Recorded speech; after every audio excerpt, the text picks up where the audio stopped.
Statistically, Black women, when they serve in public office, receive more death threats than any other demographic of elected official. I certainly receive my share of death threats while serving. Folks who will call my office and say, conservative white men call my office saying, I'm coming down to the Capitol on her right now, calling, demanding for my home information, all types of stuff. At the end of the day, Pam Bondi, and I would just say conservatives overall, they are the most thin-skinned people you can possibly find.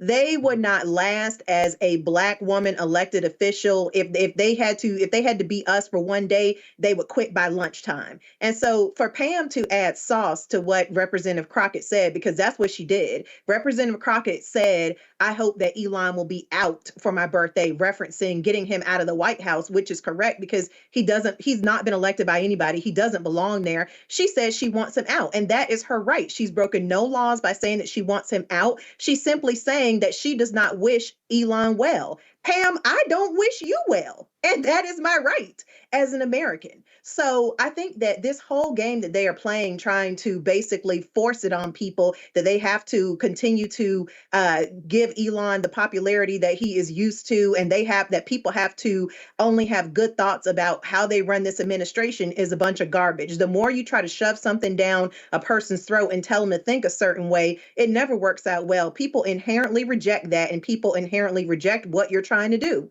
If you are doing such a good job, and this includes Pam Bondi, Trump, all of them, if you're doing such a good job with the way that you're running this administration, then you wouldn't be having to tamp down on what people voice and what they think about how the administration is going. People would be happy with it, but they're not. And people do have the right to speak up and say that they are not happy with it.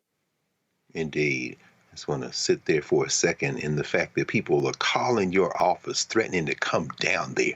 That is, yeah, y'all, this ain't the 1940s, 50s, or 60s. We're talking about right now, 21st century. I just want that to resonate very loudly. And we should all hear that crystal clear, whether or not they threats. The threat is the threat. It doesn't matter where it's coming from. It's, man, just thinking about that. Brother Mondale, yeah.